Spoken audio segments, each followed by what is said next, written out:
Good afternoon. Before reading my speech, I would like to say a few words from the testimony of Agam Goldstein Almog from my family. Agam Goldstein Almog that was taken hostage when she was below 18 years old. October 7, Shabbat, her father, Nadav, was killed in front of the family.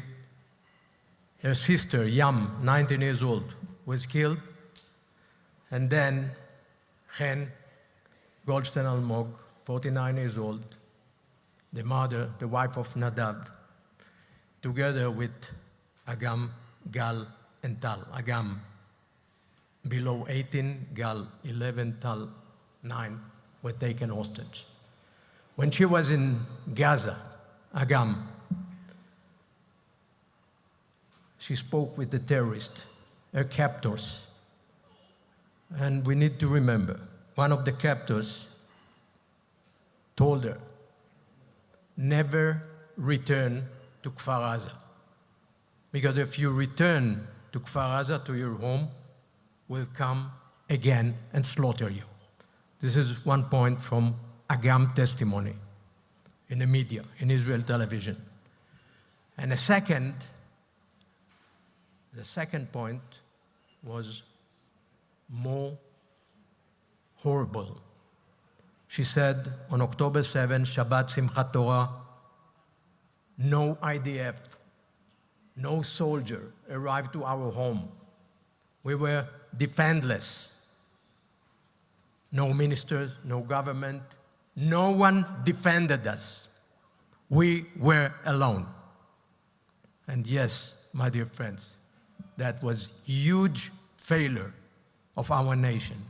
And to understand the failure, we need to study the truth, as Rear Admiral Hagari just spoken so truthfully. Chairman of the Executive of World Zionist Organization, Mr. Yaakov Chaguel, leaders, partners.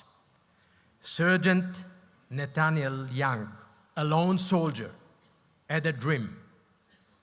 He wanted to see his parents make Aliyah and build a future in Israel by his side. Nathaniel also expressed his deep love for his country by joining the Israel Defense Forces and serving as a combat soldier in the 13th Battalion of the Golani Brigade. On October 7, he fought bravely alongside his friends to defend the Gaza envelope communities and fell in battle. His parents, Chantal and Nikki Young, received the sad news while they were at home in London.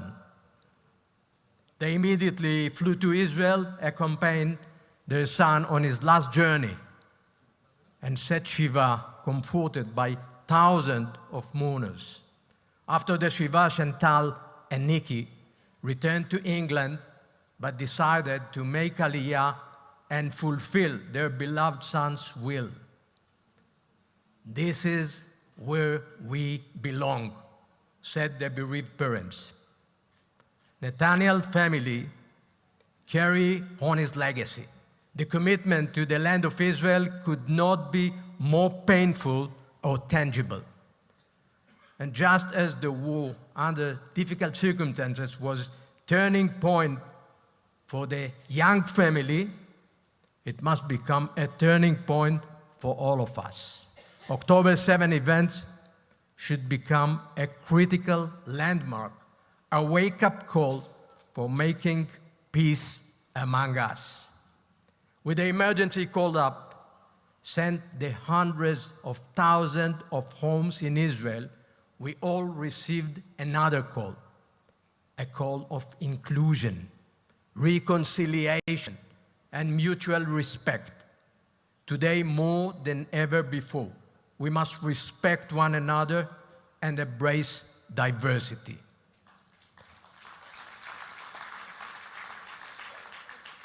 I want to tell you the one that taught me inclusion as my son, the child that never spoken one word, never said Abba, never said Ima, never made eye contact, and taught me what does it mean to be stereotyped and stigmatized.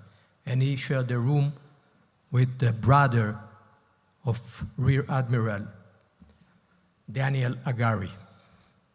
Just like the dear young family whom I was privileged to meet and support, many Jews from all over the world arrived in Israel. All fear of Israel's safety and for the fate of the Jewish people. At this time, more than ever before, they realized the state of Israel is their home, their fortress, our fortress. Just as in this conference, we are touched by their support and solidarity. Each finds his or her way to give, to engage, to help in this complex, difficult reality. Some by donating, some by volunteering, some by praying. Each individual is an important reminder of the deep faith that is part of us, of that fact of life that is evident in the history of our people, in our national history. The state of Israel is the home of the Jewish people. There is no other place in the world where all Jews of all streams, origins, and faiths can live freely. Still, there is one fact that we should all remember. The safe existence of this home, the one and only Jewish state, depends on our unity. It is the secret of our strengths. Ladies and gentlemen, before the war broke out, the state of Israel was on the brink of a terrible rift. The social polarization was deep and bloody. Disputes drove us apart and divided us. The Third Temple was shaking with warning of destruction. But since the Black Shabbat, we have discovered Israeli society and the people of Israel. We put our differences aside and joined our hands together. We were touched by the solidarity delegation that arrived in Israel from all over the world with only one wish: let us take part, help, volunteer. Almost 5 months passed since the terrible massacre, and one key lesson must stand before our eyes. We must do our utmost to avoid the polarized reality we have experienced in the months before the attack. Never again. We do not forget, not even for a single moment, our beloved brothers and sisters that were slaughtered on October 7 in the morning of Simchat Torah. In the face of rising racism and anti-Semitism, there is only one effective solution. We must stay united. The existential war of the Jewish people and the state of Israel is here to stay forever. Absolute victory will not be achieved only by exercising military force, but also by desiring peace, love, and respecting differences among ourselves. My brothers and sisters, at this difficult time, the state of Israel and the people of Israel face a difficult moral test, a test of mutual guarantee. Arvut Adadit. Without it, the Jewish people would not have survived 2,000 years of exile, and the state of Israel would not have been established. Our commitment to bring home the hostages is the most refined essence of this sublime Jewish value.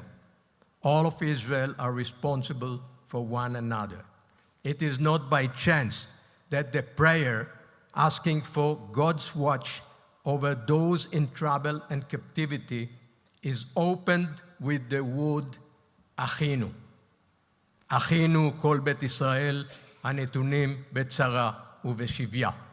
As for our brothers, the whole house of Israel, who are given over to trouble or captivity. It highlights the depths of our commitment and the strengths of our oath to return our hostages back their families. For us, for our future generation, for the exemplary society that will be built here, they all must come home now. Thank you.